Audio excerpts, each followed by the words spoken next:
Flor final, salid de ella, pueblo mío.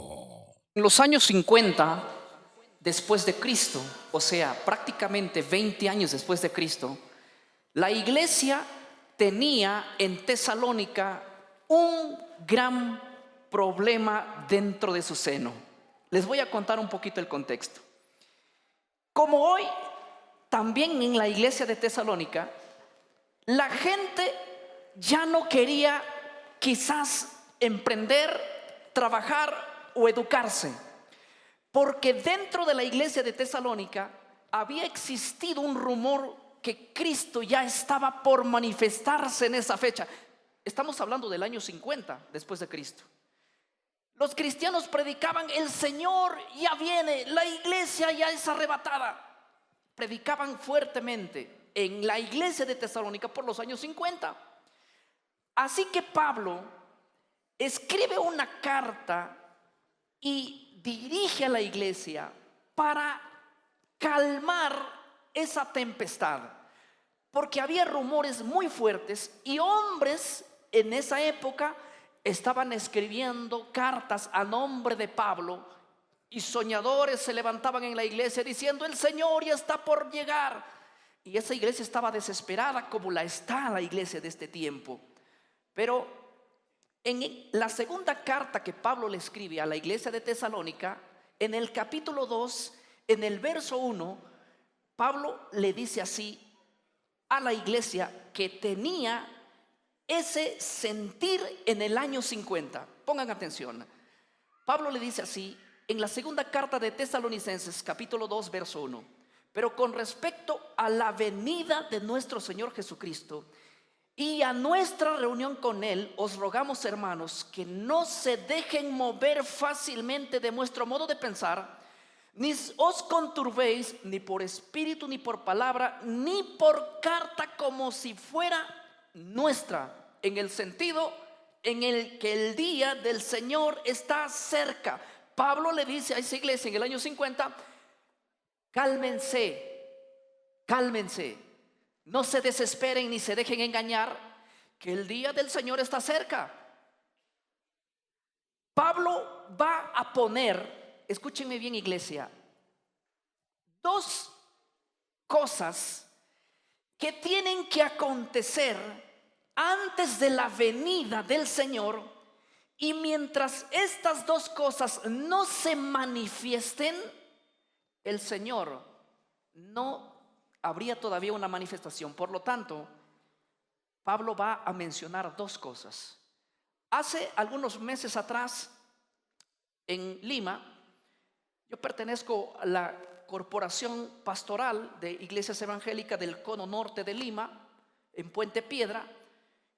Todos los miércoles nos reunimos más de 40 pastores evangélicos, y cuando me tocó a mí dirigir una serie de temas proféticos, yo les hice una pregunta, y inicial a esa pregunta les hice la segunda pregunta que esta noche voy a plantear en este auditorio.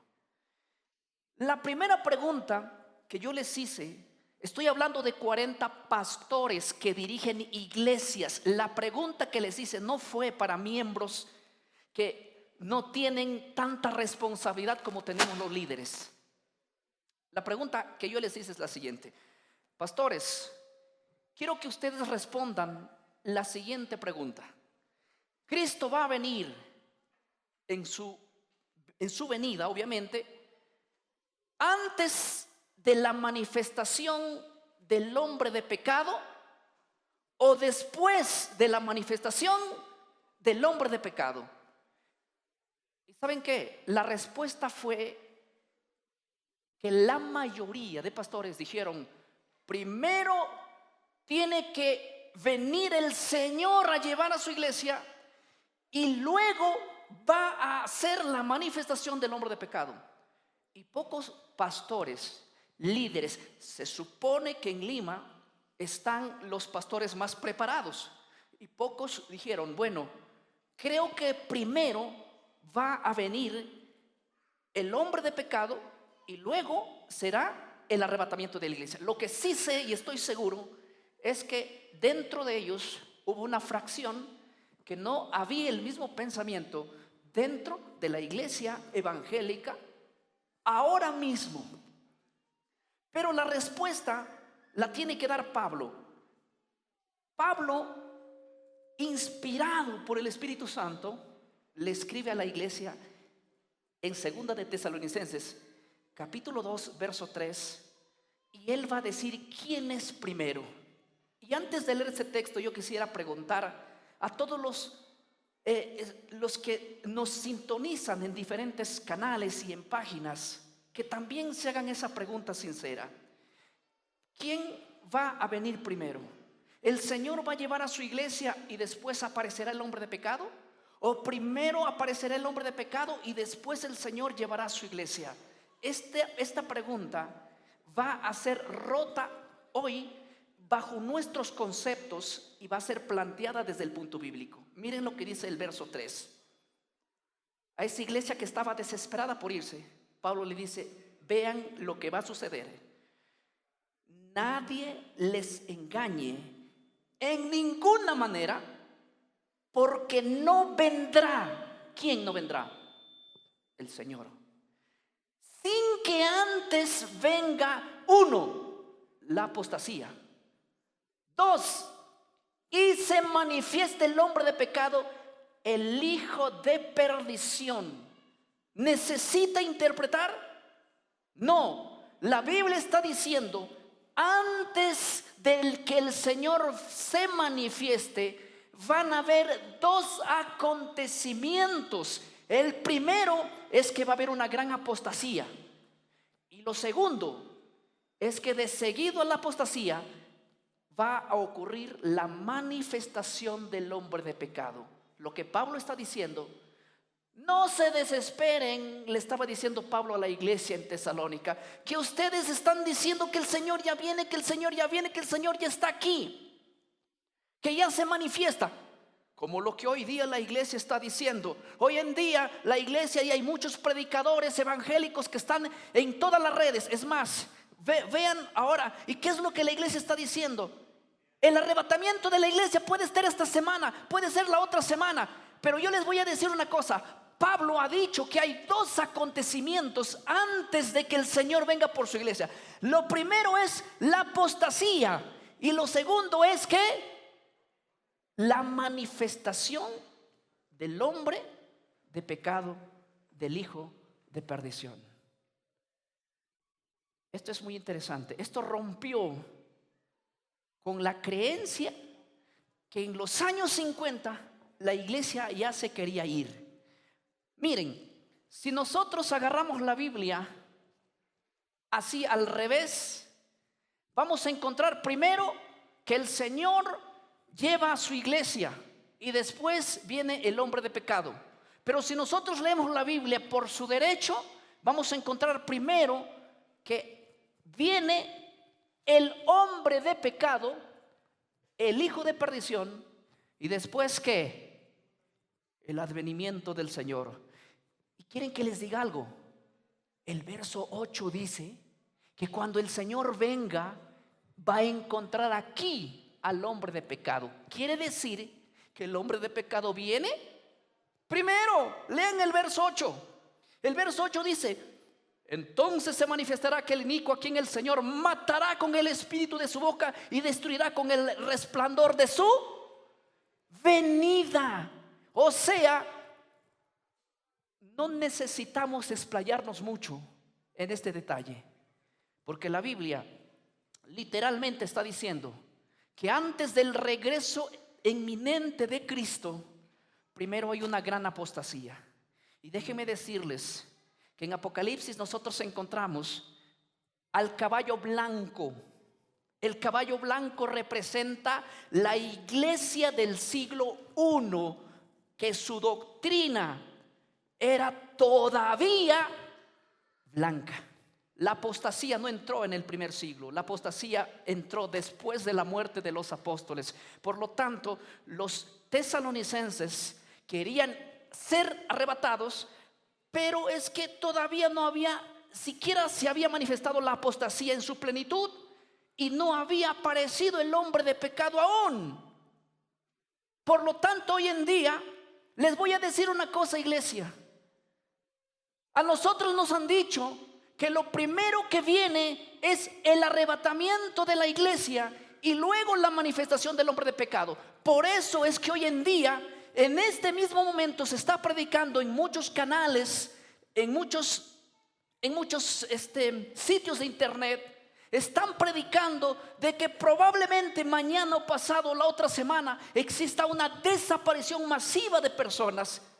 Pero es que ¿cómo van a desaparecer si el hombre de pecado ya vino? La segunda pregunta que yo hice, después de hacer esta, respondiendo la pregunta, les hice de nuevo la pregunta. Según la Biblia, ¿quién viene primero? ¿El hombre de pecado o el arrebatamiento de la iglesia? Ahora todos con Biblia, los 40 pastores dijeron, bueno, ahora viene, según el texto, el que se manifiesta primero es el hombre de pecado. Y ya saben que les dije, muy bien, ahora sí están entrampados. Y así como están entrampados todos esta noche.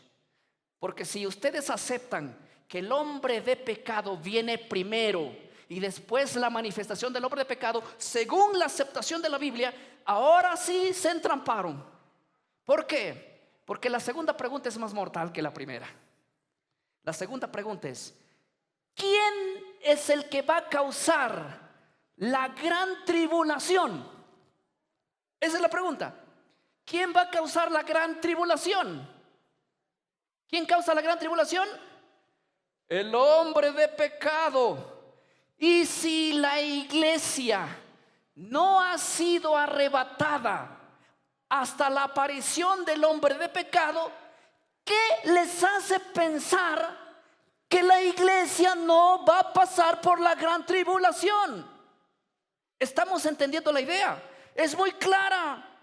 Y si nosotros estamos diciendo que vamos a ser arrebatados para no pasar la gran tribulación, porque esto es lo que se enseña cada día en la iglesia. El favorito, mira, el evangélico pentecostal no puede ser evangélico pentecostal si no cree en lo que les estoy diciendo.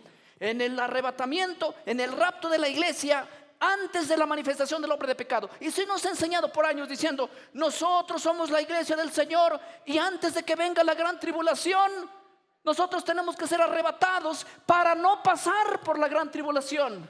Pero cuando se les muestra este texto, que el hombre de pecado viene primero y después el Señor, y cuando se acepta que es así, porque es bíblico, la otra pregunta surge. Entonces, si la iglesia no ha sido arrebatada y viene el hombre de pecado, el hombre de pecado viene para hacer una grande tribulación, una grande persecución. Entonces, por obvia razón, por lógica y por Biblia, la iglesia tiene que estar aquí para pasar la grande tribulación. Yo le voy a decir una cosa. A mí muchos me dicen, pero pastor, nosotros somos la niña de los ojos del Señor. ¿Cómo es posible que vamos a pasar por la gran tribulación si Dios nos va a librar de la ira venidera? Sí, el Señor va a librar a su iglesia de la ira venidera, sí. Pero de la ira cuando Él venga a llevar a su iglesia y en gran día de su ira, eso vamos a ser librados. Pero hay dos iras. La ira del Señor que viene a destruir el pecado y a llevar a su pueblo, y la ira del dragón que viene a perseguir a la iglesia. De la ira del dragón la iglesia no es librada, sino tiene que pasar. Pero la iglesia es librada de la ira del día de la destrucción, cuando Dios viene a poner fin al sistema de los mundos ahora aquí. Ahora, yo quisiera decirles lo siguiente. El día de anoche estuvimos analizando bíblica e históricamente que la creencia siempre ha sido a través de la historia que la iglesia va a ser arrebatada, sí, pero en la manifestación del Señor, en su segunda venida. En la segunda venida del Señor. No antes de eso. ¿Saben por qué? Se nos ha predicado de que el rapto de la iglesia va a ocurrir antes de la venida del Señor. Justamente, supuestamente, para darle lugar aquí al hombre de pecado, para que atribule y tenga tribulación sobre aquellos que no se quedaron. Pero déjenme decirles que si la iglesia ha sido arrebatada, si la iglesia se fue ya con el Señor, ¿para qué viene? ¿A quién vendrá a engañar el hombre de pecado? ¿Cuál es el chiste si quiere engañar a los que ya están engañados? Es más, la doctrina dispensacionalista que enseña esta doctrina dice que cuando Cristo venga a arrebatar a su iglesia, el Espíritu Santo también se va con la iglesia. Y aquí se quedan personas totalmente a la merced del enemigo. Pero dicen una cosa: pero en ese tiempo va a haber todavía oportunidad de salvación, dicen ellos. Y la pregunta es la siguiente: ¿quién les convencerá de pecado a las personas que se quedan aquí? Si el Espíritu Santo se fue de la tierra, ya que la función del Espíritu Santo es convencer al mundo ¿de qué? De pecado. Esa pregunta tienen que responder y tienen que ser serios en responder eso. Punto número 2. Si la iglesia ha creído esto a través de la historia, ¿por qué hoy en día se cree diferente? Si los apóstoles murieron, ¿quién de los apóstoles no murió? ¿Quién de los cristianos del primer siglo no dio su vida? Si para eso justamente fue llamado la iglesia. La Biblia, Jesús dijo en palabras literales: el que no está dispuesto a dejar su vida por mí, no puede ser ¿qué? Mi discípulo. Y hoy en día es una vergüenza que la iglesia quiera ser discípula de Cristo, pero que quiera irse en un arrebatamiento antes de darle la vida ¿a quién? Al Señor, antes de pasar por la gran tribulación. Cuando la iglesia del siglo I, del siglo II y en adelante pasaron por tremendas persecuciones, dieron su vida, fueron muertos por causa del evangelio. Y hoy en día la iglesia es una iglesia light que dice: nosotros no queremos pasar por la gran tribulación, así que vamos a ser raptados antes de que aparezca el hombre de pecado. Cuando la Biblia dice: nadie les engañe en ninguna manera, porque no vendrá sin que antes venga la apostasía y se manifieste el hombre de pecado, el hijo de perdición. No soñemos con fantasías. No soñemos con fantasías. Anoche dije yo que uno de los peligros más grandes del tiempo de hoy es creer que vamos a ser arrebatados antes del regreso de Cristo. Y hoy voy a decir por qué esta creencia es tan peligrosa. Para entender esto, yo quiero por lo menos enfocarme en un punto muy claro: por qué la iglesia ha cambiado la postura de la Biblia y la postura de los apóstoles, la postura de Cristo y la postura de las profecías, y aún están refutando a Pablo, porque aquí Pablo dice que el Señor no va a venir a la reunión con su pueblo hasta que venga el hombre de pecado, hasta que venga la apostasía. ¿Por qué esto se cambió y la mentalidad evangélica hoy cree diferente? Por una razón. Yo quiero que ustedes mediten conmigo en el libro de Daniel 7. Hoy voy a darle una explicada a vuelo de pájaro, porque tenemos mucho que hablar y poco tiempo. En el capítulo 7 del libro de Daniel, pongan atención que voy a utilizar el lenguaje más sencillo para que me entiendan aún los niños que están adelante. En Daniel capítulo 7, Daniel ve en visión 4 bestias. Escuchen bien, 4 bestias. Cada bestia significa un poder, una potencia que se levantaría en la tierra. El primer poder que ve Daniel es un león, y la propia Biblia explica que ese león representa al imperio de Babilonia. Y así fue. Babilonia surgió en los años 600 y tuvo su gobierno más o menos hasta el 538, 539 antes de Cristo. Es una potencia mencionada en Daniel 7. Luego la propia Biblia explica en Isaías 13 que esa potencia iba a caer y que se levantaría otra. Y Isaías claramente dice que era Ciro el que se levantaría. El libro de Daniel 8 el capítulo 20 dice que el poder que se levantaría obviamente era medo y persa. Es más, cuando nosotros vamos a la historia encontramos que el segundo poder que está representado en Daniel 7 como un oso es nada más y nada menos que los medos y los persas. Pero la Biblia enfoca en Daniel capítulo 7 más una tercera bestia representada por un leopardo, y que este leopardo sería la tercera bestia o el tercer poder que dominaría la tierra. Y nada más y nada menos tenemos aquí el candidato como los griegos. De hecho, Daniel capítulo 8 versículo 21 dice que es los griegos representados allí como un leopardo. Así que el cuarto poder en la tierra, según Daniel 7:23, dice Daniel 7:23, la cuarta bestia sería un cuarto poder en la tierra. Pero pongan atención que voy a definir en un par de minutos lo siguiente. Enfaticen conmigo. La cuarta bestia en la Biblia, la cuarta bestia representa al Imperio Romano. No existe teólogo, sea evangélico, presbiteriano, testigo, mormón, sea adventista, evangélico, todos no debaten que la cuarta bestia es Roma. Claro, la Biblia habla de una característica específica que tiene la cuarta bestia. La Biblia menciona en Daniel 7, a partir del versículo 7 en adelante, que la cuarta bestia tenía 10 cuernos, y que de en medio de los 10 cuernos surgiría un cuerno más pequeñito, pero más poderoso que los 10. ¿Cuántos serían con ese? 11. Pero en Daniel 7, 23, 24, dice la Biblia que ese cuerno pequeñito que surgió, ese empezaría a mirar a esos 10 y hacer guerra a 3 de ellos hasta destruirlos. Ese cuerno pequeño, que su nombre bíblico en Daniel 7:25 es cuerno pequeño, es el mismo poder del cual está hablando el libro de Segunda de Tesalonicenses 2, el hombre de pecado. Su nombre en Tesalonicenses es el hombre de pecado. Su nombre en Daniel es ¿qué? El cuerno pequeño.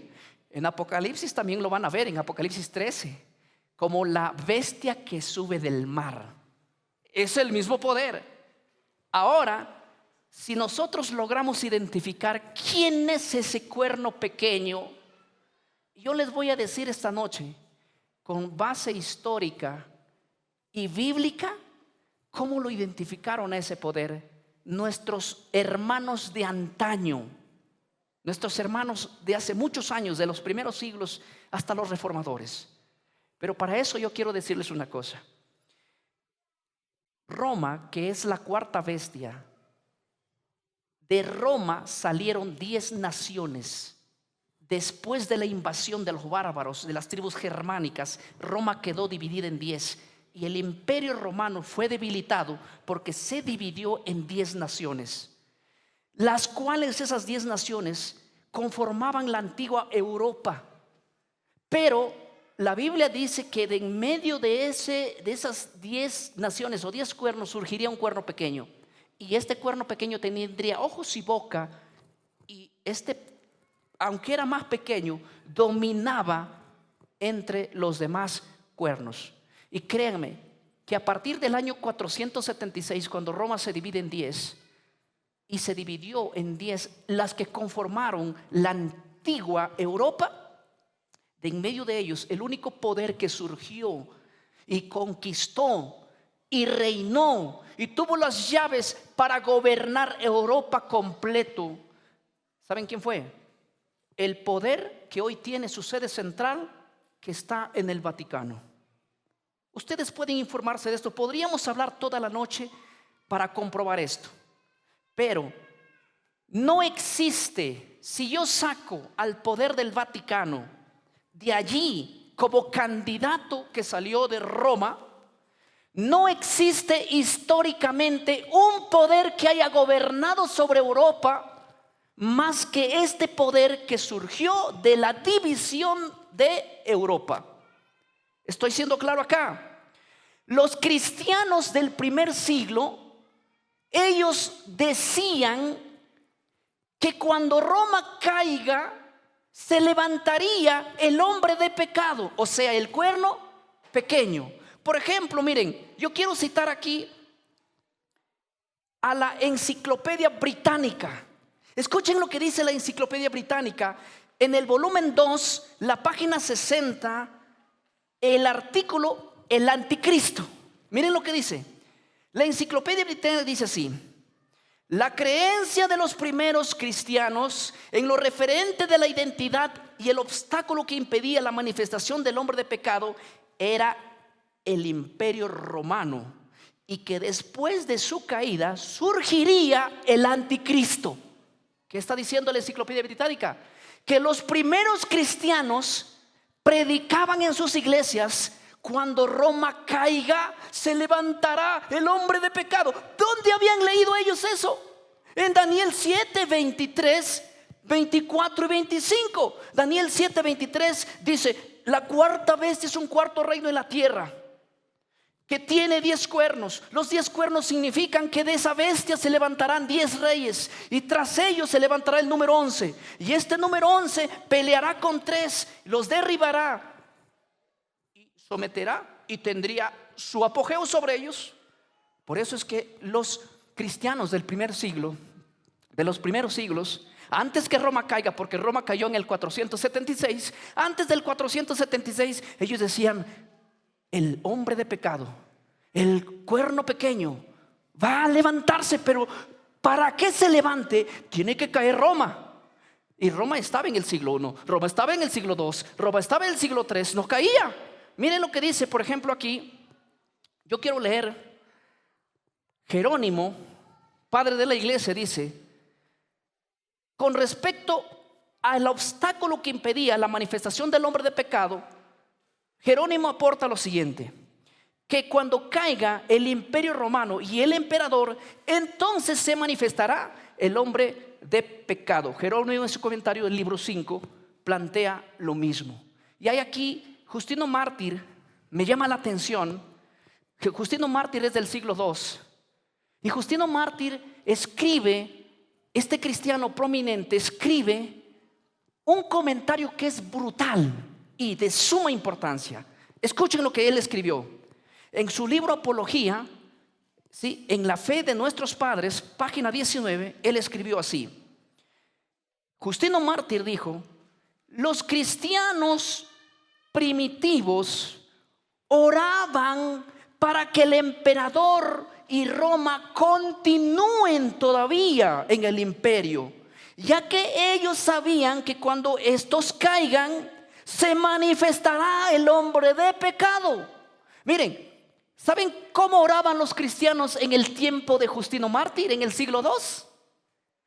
Se ponían de rodillas y decían así: Padre, que todavía no caiga Roma, que permanezca en el poder el imperio romano, porque no quisiéramos que caiga y se manifieste ¿quién? El hombre de pecado, el hijo de perdición. En el siglo II los cristianos oraban para que el imperio romano continúe. ¿Dónde habían leído ellos eso? En Daniel capítulo 7, que cuando la cuarta bestia se divide en 10, de en medio saldría el cuerno pequeño. Y esto solo acontecería después de la caída de Roma, porque Roma no hubiera permitido que una persona o que un gobierno exista gobernando junto con él. Porque imperio que se levantaba, él lo destruía. Imperio que se levantaba, él lo destruía. No hubiese dejado que nadie gobierne. Así que primeramente Roma tenía que caer para que se levante ¿quién? El hombre de pecado.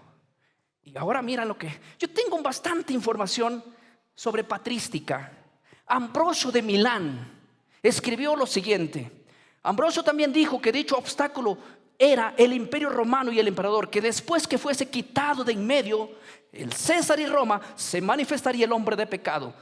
Isaac Newton, en la página 463, también afirma lo mismo, y de hecho cita a Ambrosio de Milán diciendo que las palabras de Ambrosio de Milán son creíbles porque él las estudió también las profecías. Es más, Isaac Newton no solo descubrió la gravedad, Isaac Newton es un personaje que colocó en sus escritos teológicos, cuando habló de profecía, e identificó a las 10 naciones que conformaban la Europa antigua después de la división del 476.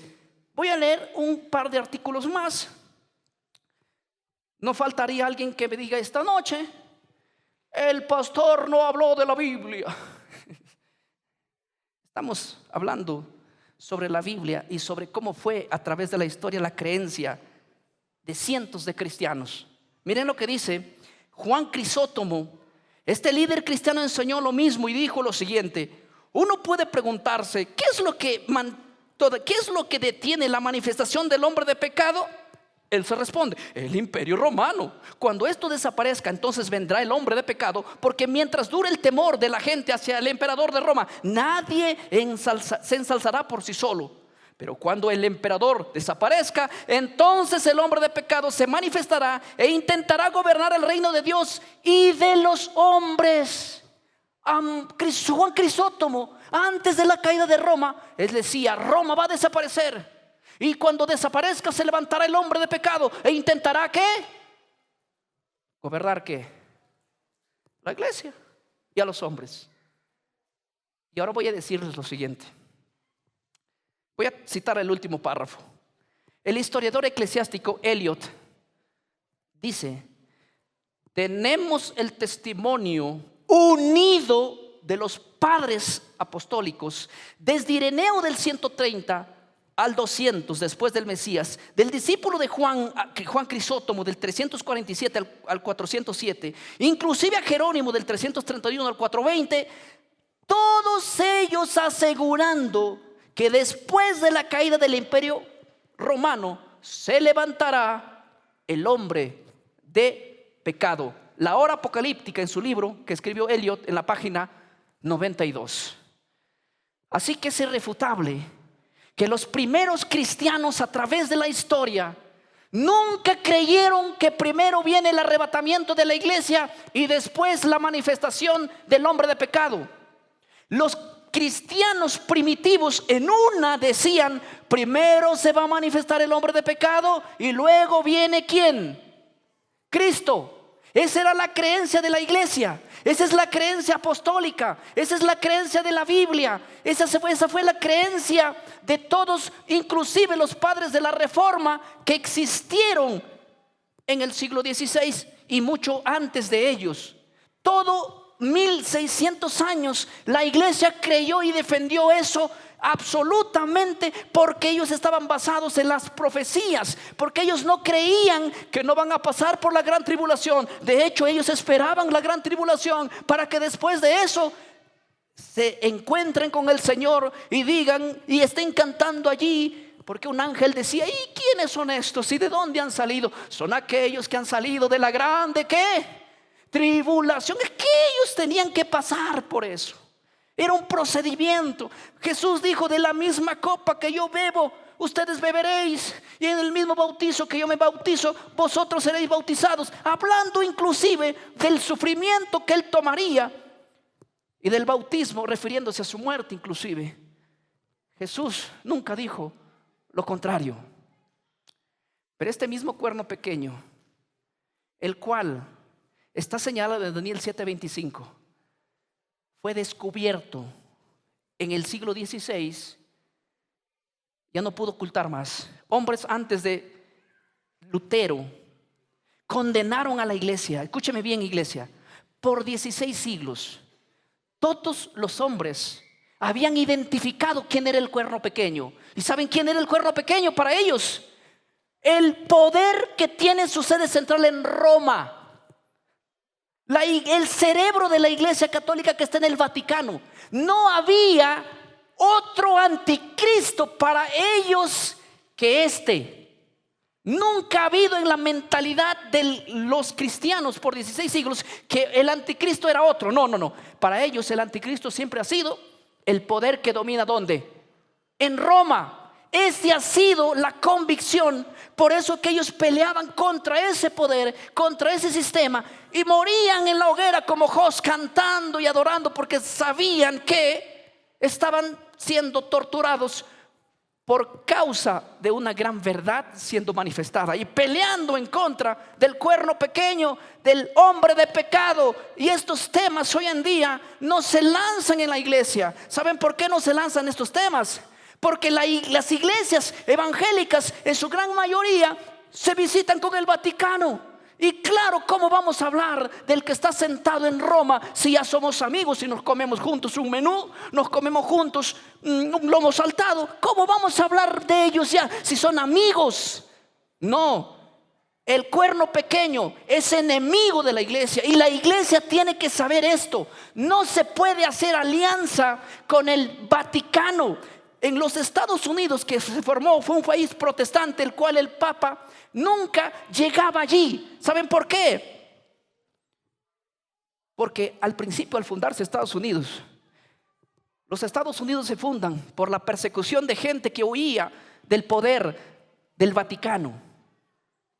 Ellos en sus primeros años dijeron: nunca vamos a permitir que aquel que nos ha perseguido por años pise aquí ahora somos americanos, tierras libres de la libertad, de la opresión, de la persecución. Pero que es raro y muy raro que hoy día Estados Unidos, que era enemigo del papado, enemigo del poder, que ha cambiado muchas cosas dentro de la Biblia, enemigo del cuerno pequeño y del hombre de pecado, ahora viven felices y se abrazan y se besan con el enemigo. Y esto han imitado muchas iglesias. Me sorprende que uno de los predicadores famosos como Cash Luna diga que él está unido en el comunismo con el papado. Eso es terrible.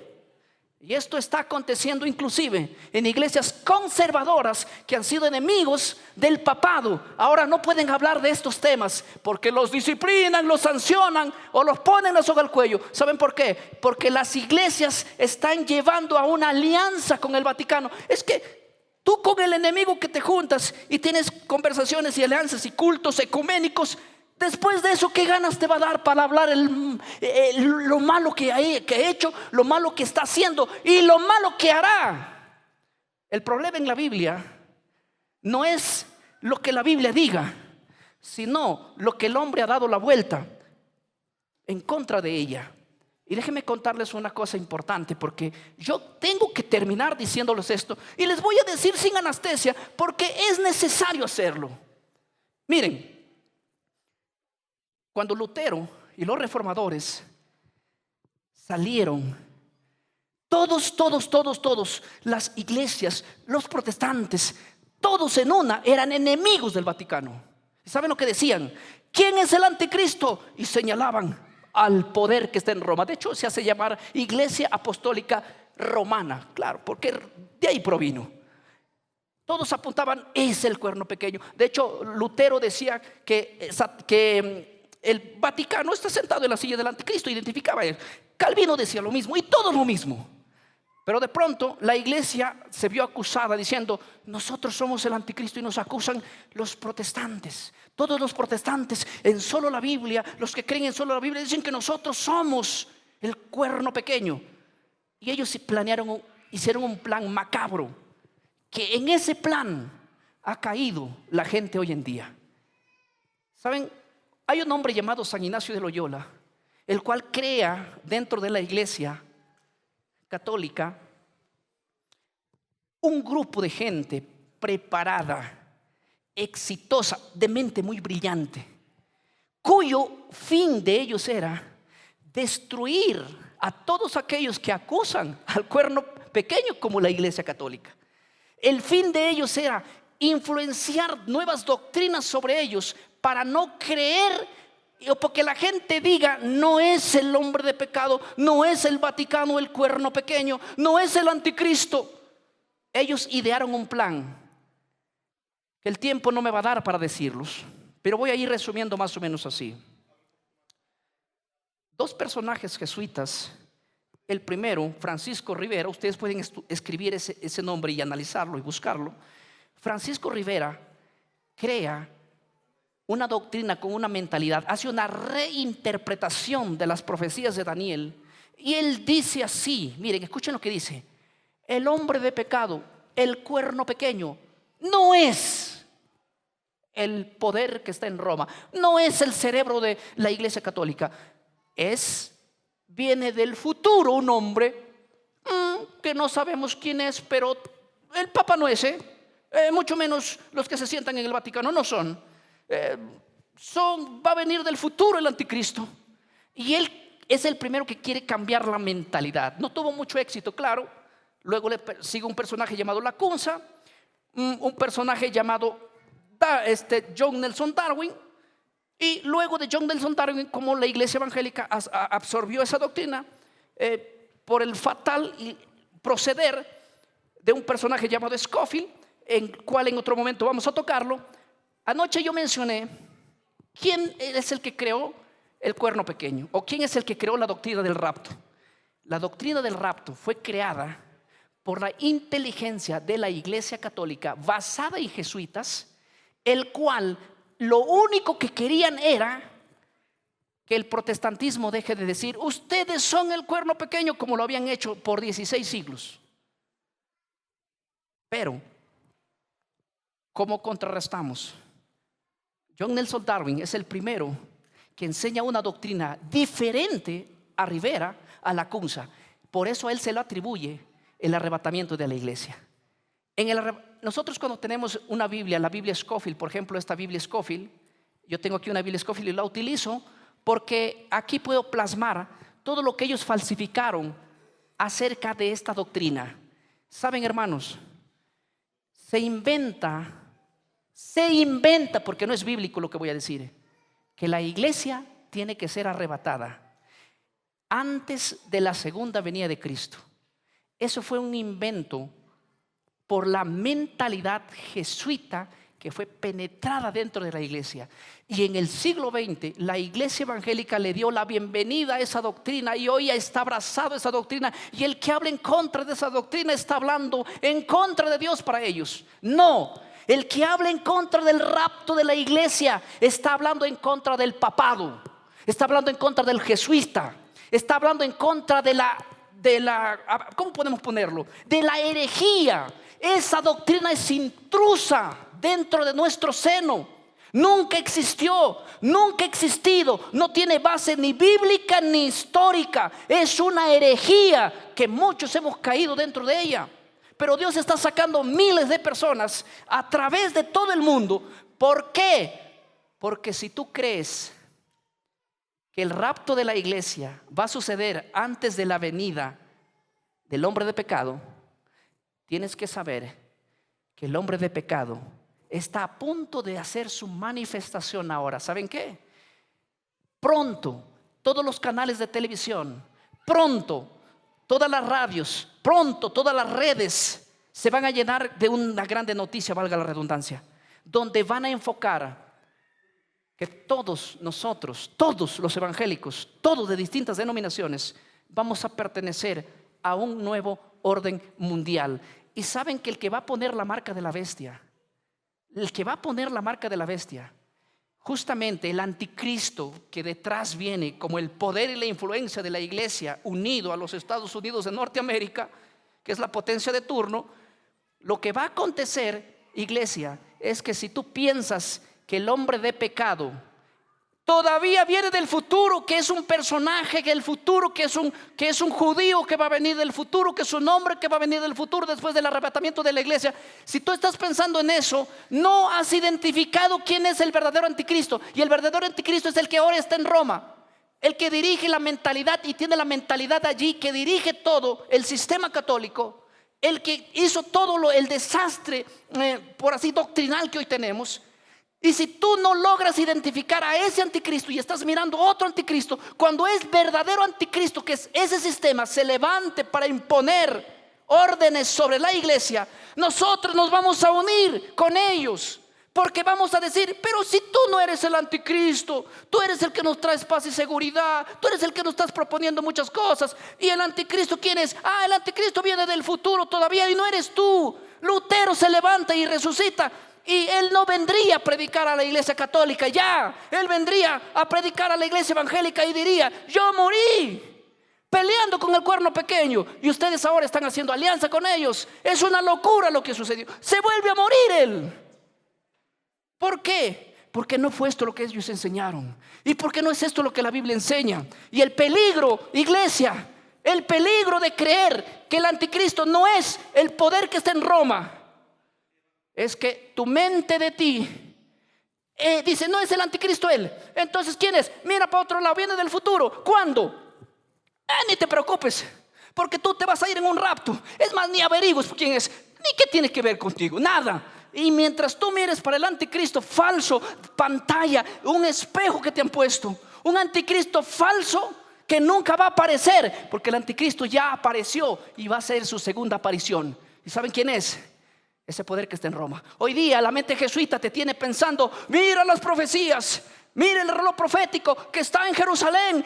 En Jerusalén, cuando se levanta el tercer templo, es porque está cerca el anticristo. Mentira. Tú tienes que mirar todo lo que hace el Vaticano hoy en día, todo lo que sucede en los Estados Unidos de Norteamérica hoy en día. Ese es el reloj profético para indicarnos que el anticristo se está levantando. Y lo peor de todo es que la iglesia ni siquiera lo ha identificado quién es. Y si no lo ha identificado quién es, se va a casar con el anticristo, esperando a un anticristo que nunca va a aparecer. El anticristo está hoy en día trabajando con las iglesias organizadas de todo el mundo, y tiene gente en todas las organizaciones hoy en día, y se están casando y matrimoniando ecuménicamente todos. Y hay que quedarnos mudos, ¿verdad? Hay que quedarnos mudos. No, hay que ir a la hoguera diciendo esto. ¿Qué nos interesa si nos odian? ¿Qué nos interesa si nos llaman falsos? Yo quiero quedar bien con Dios. Yo no sé tú, pero tú tienes que tomar una decisión. Ser enemigo del anticristo o aliarte con él es decisión tuya y decisión personal que uno hace. Pero yo y mi casa vamos a servir a Jehová. Yo y mi casa serviremos a Jehová. Permíteme hacer una oración contigo. Bendito Padre que estás en el cielo, gracias te doy por darme la oportunidad de estar en este grande auditorio con cientos de personas aquí, y orando también por todas las personas que nos ven a través del mundo en los diferentes canales, en los más de 90 países que está llegando esta transmisión. Bendice a cada persona que con corazón sincero te busca, porque estamos viviendo los últimos días, cuando la aparición tuya viene y está tan cerca. Y antes de que tú vengas por tu iglesia, estamos a punto de ver en estos años cómo el anticristo se va a levantar en una gran persecución, cómo Roma se va a unir hacia el Estado americano y van a llevar a un nuevo orden mundial. Mientras la gente mira ahora a Jerusalén, ayúdanos a mirar al verdadero reloj profético que acontece allá, al verdadero anticristo, y ayúdanos a no hacer alianza con él, a tener valor, fuerza, vigor de enfrentarlo, de conocer al enemigo. No podemos identificar quién es el enemigo si por la Biblia no nos trazamos a identificarla. Bendice, Señor, cada mente esta noche. Oramos porque tú eres un Dios de amor, que nosotros hacemos nuestra parte, mas tú tocas los corazones de ellos. Al Padre, al Hijo y al Espíritu Santo clamamos. Amén, amén, amén. Que Dios nos bendiga a cada uno de nosotros.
El gran temblor final. Salid de ella, pueblo mío.